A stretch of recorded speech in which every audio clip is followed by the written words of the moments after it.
Green had it handed to them by Kansas State. And when I say handed, I mean beat 52-0. You're already giggling. I have not even gotten to the stats yet. Coach Loeffler said no complimentary football. Quarterback Darius Wade didn't play up to coach's expectations. And 230 yards of passing were left on the field, according to Coach. John, your initial observations of this offense from Saturday. I think it was obvious that Darius Wade did not have his best game. You would hope that finding out that he's going to be the season-long starter would have been a boost, and he would have been able to go out there and make some plays. But he left a lot of yards. 230 seems a little rich to me, but at the same time, there were a lot of balls that he left. And I've been saying this about him since the summer. He's got a great arm. He can throw it long, but his location is bad. He's like a pitcher with bad location. And so that's the one thing that he's going to have to worry about, and he's going to have to fix it. Yeah. And a lot of balls that he threw were literally right into the dirt. So that tells me that because he kept doing it, that's a mechanics thing. And that's about, not being, that you have to take that breath before you throw the ball. And that's what he's not doing. He's rushing, the mechanics get bad, and the ball goes into the ground. That's not what you want. And you just mentioned it. Darius Wade could not establish a passing game.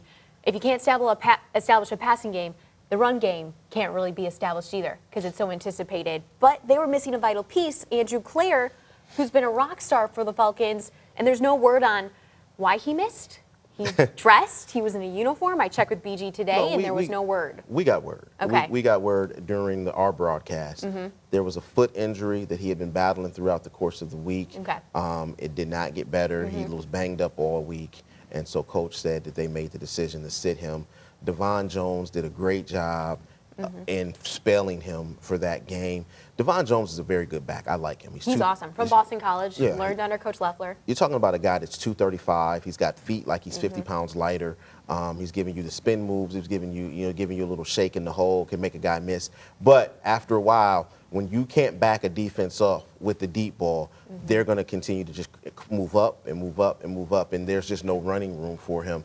It's going to be tough because that's now on film. So it's going to be very interesting to see how teams play Bowling Green going forward. Yeah, and sticking with this offense, quarterback transfer, Matt McDonald from Boston College. Friday, when they were leaving for Kansas State, he found out he's not immediately eligible by the NCAA. They denied that. What was your initial reaction to that? The NCAA, in my opinion, as far as this transport portal stuff, I know it's kind of new, and they're still working through it. But they're so inconsistent with their decisions. Tate Martell is eligible. Justin Fields eligible. There's a lot of people who are saying, hey, the Power 5 guys are going to be eligible if you're transferring there. But if you're a Group of 5 guy, it's a crapshoot. We saw what happened with James Hudson going from Michigan to Cincinnati. That's a big thing. I think that there needs to be clear-cut rules. This works. This does not work. This is what you have to do, and this is what you don't have to do. I think, in a way, some of those Power 5 coaches like this murky way of doing things because it doesn't give the kids a defined way to say, I know I qualify to transfer because. So I think like the only one that I've ever heard is like a guarantee is a coaching change, But I think we have to get away from this model of expecting 18-year-olds to make decisions to affect the next 5 years of their lives when the 50-plus-year-old ADs that are hiring coaches and the coaches themselves, they can't stick out a 5-year contract. So why are we holding these 18-year-old kids to these 5-year contracts? I think it's ridiculous. These kids should be able to go and play, and it also holds the coaches accountable. Nobody likes accountability when you hadn't had to deal with it. I agree, and I think most people will agree, and most people think there's just so many inconsistencies. NCAA needs to figure something out, hopefully quickly. Let's turn to this defense. They only allowed 70 yards of total offense. Last week against Morgan State, you giggle. I know they did 50. They let 52 points score this weekend. Why couldn't they just fight back against this Kansas State team? Let's go back. That was not a Big 12 offense that we saw. Yeah. That was an old school 1980s Big 8 offense. That was power running. That was I formation. That was 2 tight ends and a wing. That was we're going to beat you up. We're going to brawl you on this 88-degree day on this extra hot turf with our 65, 70,000 people in the stands. And that's what they did. And Bowling Green is going to always have a tough time standing up to that. Even the best Bowling Green teams are going to have a tough time standing up to that. You know, we go back to the Omar Jacobs years. We went up to Wisconsin, and Wisconsin gave us the business. But that's just not how we're built. We're not built to be able to stand up to that for 4 quarters in September in Kansas. It's tough. And so there were things that you wanted to see. There were a lot of guys that were some fight. Like Coach said, there was no complementary team play. So you didn't have a team you didn't have an offense that was able to keep the defense off the field. So the defense played a large majority of that game. I think it was like 40 minutes worth of time of possession for Kansas State.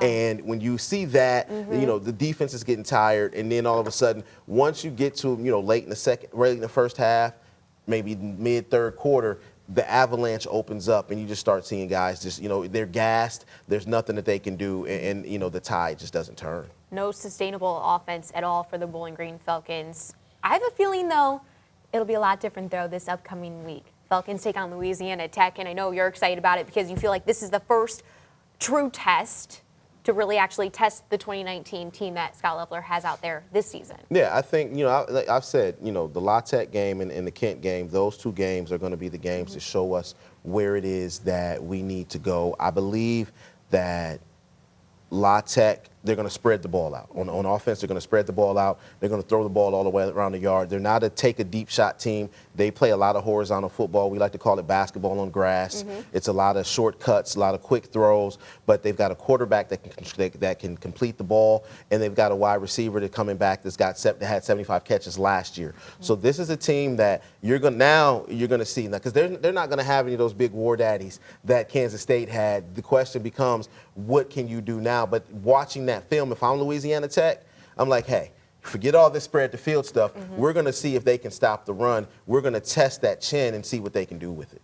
How faithful or how trusting are you in BG being able to stop the run? I think that you know, that you don't see the power very often like you saw it on Saturday. And you're definitely not going to see it with 300-pound athletic linemen and a fullback that's busting up in there like that. You know, who knows if La Tech even has a fullback on their roster in 2019. So I think that we're going to see, we'll see how tough these guys are. This is going to be on Evan Brown and Brandon Purse and Jerry Roberts, those linebackers, and that front 4. Those guys are going to have to show up. They're going to have to show out.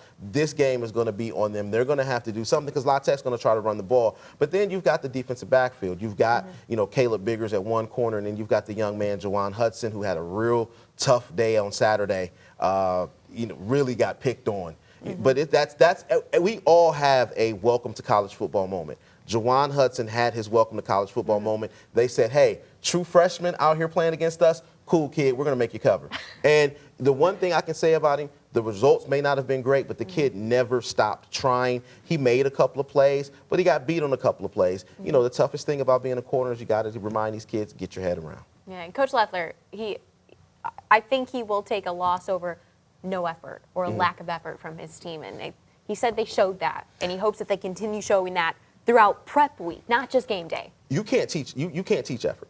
Effort is either you want to do it or not. You know, I can correct mistakes. If you step with the wrong foot, if you go the wrong direction, those are things that I can correct. It's harder to correct. You don't want to do it. Yeah. You don't want to be out there doing it. So I never saw anybody quit. I didn't see anybody loafing. I didn't see guys that were just out there not trying. They were just overmatched. It was literally, you know, it looked a lot like last week in reverse. Yeah, absolutely. All right, I want to know your score prediction. BGSU taking on Louisiana Tech this Saturday at 5 p.m. I believe that Darius Wade is going to get it together. Yeah. I believe that it's going to be a hotly contested game. I believe Bowling Green wins homecoming, and I think the score is going to be something like 35-32. So it's going to be a close 35-32. I think it's going to be close, but I think they'll be able to pull it out for the homecoming crowd, all of the BG alums coming back. We're going to get a victory for them. I hope so. Homecoming. Yes. Big weekend.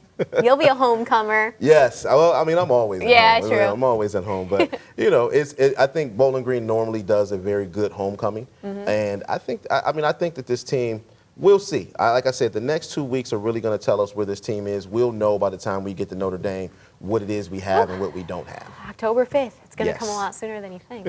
All right. Yes.